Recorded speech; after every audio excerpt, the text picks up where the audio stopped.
All right, we're back at it.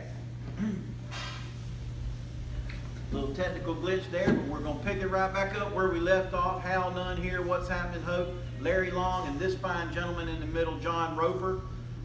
John played 1990 state championship, graduated in 90, drafted by the Reds, won the state championship. And first of all, how did that feel when you knew right at that moment when you guys were going to win the state championship? What was your feeling that night? Well, we knew we had a great team. Actually, our junior year, because everybody had separated, but then that senior year we all came back, and we were ranked in the nation, which was shocking to everybody. We was like, how did Coming out of nowhere. Yeah, how did USA Today even find us? So nothing at that point. We felt like nothing ever happened, to us or here in the county. But as the season started progressing, we were good. We were a good team. We were very confident and we were very cocky. Yeah, I've heard some stories there. And we that's how we played. We played with confidence. We were good. We knew it. But that very moment when we played Cary at home, and then ended up beating them 2 out of 3, I think, and then we had to go to Winston-Salem Glen. We knew we had a fight on our hands all the way through because the teams we played were very good. But again, we had this confidence about ourselves, and Coach Critcher instilled a lot in us. He was a great guy, and he had us believing that we could do anything we could. We wanted to on the baseball field. So, and once, like I said a bit earlier, I honestly can't tell you if I was pitching or Huffman was pitching, which is crazy, huh? So, Derek and I sit down and talk about a lot of stuff, and we try to, both of us come together and we figure out what happened back then. But I know once we got that last out, man, it was the most exciting thing ever. And that was an out that happened almost by mistake as Huffman was covering the bag. He kind of fell backwards and stopped the ball from getting into the outfield. Yes, he did. If, the guy went to steal and Huffman broke for the bag, fell back towards first base, ball went in his glove, got the out there, and game over. Wow. So, we head on, we play Glenn, and I'm sure you don't remember the final score.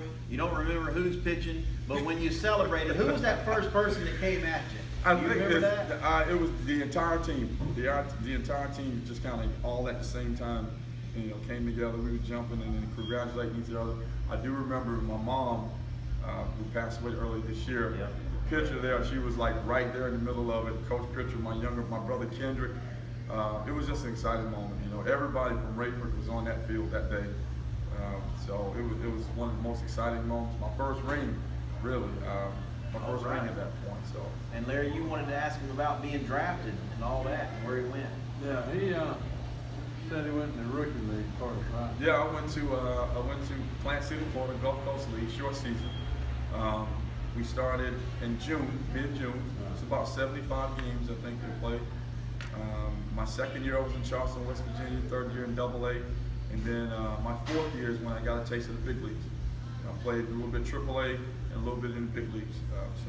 What kind of feeling was it when you got that call from the home office as you coming to Cincinnati? Oh boy! I couldn't believe it. I couldn't. I was like, for real. And at that point in AAA, believe it or not, my record was 2-5. So I didn't have a little shock. Yeah, I was like, man, but I was a top prospect. Right. I was a top pitching prospect in the organization. I got that call. They brought me in. We were in Oklahoma City. Tim Belcher was the pitcher, had some arm problems, so they needed me to fill in. Right.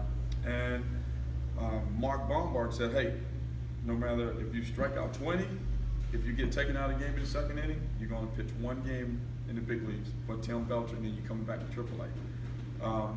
So I go up and I do pretty well against Colorado Rockies, and I get just Do you remember like that game? I do remember that game. There's a long story with that game. All right, we'll go there next Who was your time. manager when you were up in the Red? My manager that particular moment was, I think it was David Johnson. Okay. David Johnson.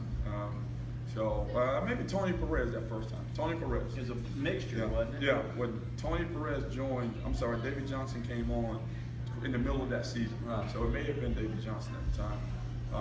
That 93 season was a mess with the Reds. I think they said 120 guys had come through Red Junior that year. Oh, it was a struggle until they got with Davey. And Davey was able to kind of pull that nucleus together, and he ended up having a pretty successful career as manager moving on. But you pitched 2.5, 3 years in the major leagues, and then you moved on. You got into other things where you're from. I think was it New York or Pennsylvania? New Hampshire. I knew it was up north. Up there coaching players. You came home sort of to look after mom and to see some of the family when she passed away. Sorry to hear about that. But now you're home. And now what we want to let people know is that he's home with John Roper, the major league pitcher, the state champion baseball player, the great son. Now he's back. He's helping people. He's helping coach at Hoke High. And you're teamed up with your partner, Moochie Graham. Tell us a little bit about that. Oh, man, it's been, when I talked to Derek about moving back home, I was unsure about, the finances and all that. He said, man, pitching lessons really is not going to pay the rent. But, man, he said, when you come home, I got plenty of pitching lessons for you. I don't look for pitching lessons to take care of things. It's just something I love to do. Well, you do it on the side. Yeah, I do it on the side. It's good. I mean, keeps you in touch with the game. Oh, yeah. So, man, was he ever right? He got me a ton of lessons every day, Monday through Friday.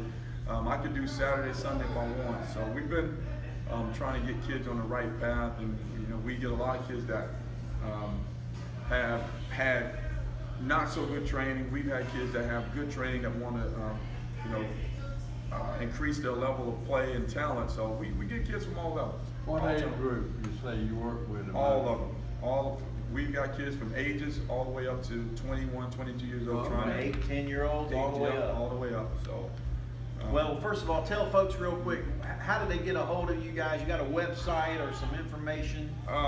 Moochie's place over in Fayetteville? Yeah, you just look up Athlete's Choice Batting Center and Yellow Pages. It comes right up. Of course, you can go to my website, sporttryouts.com. There's a lot of stuff on there. I've been there, sporttryouts.com. It talks a little bit about how to do it when you go to try out. It also tells you a little bit about the do's and don'ts. Yeah, well, sporttryouts.com is going to be basically, we're still working on it right now, a site where parents can find camps, clinics, not for just baseball, for any sport.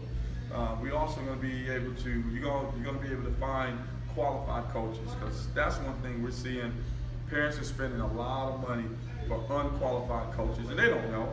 So we're going to try to put on our site a list of coaches for every sport, not just baseball, but every sport that can help these parents get on the right direction. Certified, qualified, they've got that experience. Yes. All right, you're helping Hoke County baseball. We know we need pitching in Hoke County, so it couldn't be a better time for you to come home.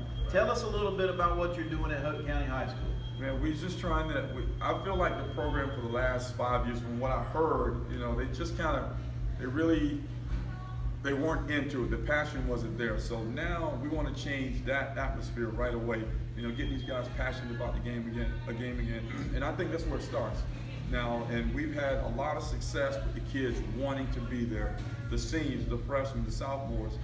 Everybody's really buying into what Coach Coleman and Coach Ricky Schottauer are trying to build into them. And we're in a program right now, it's merely running.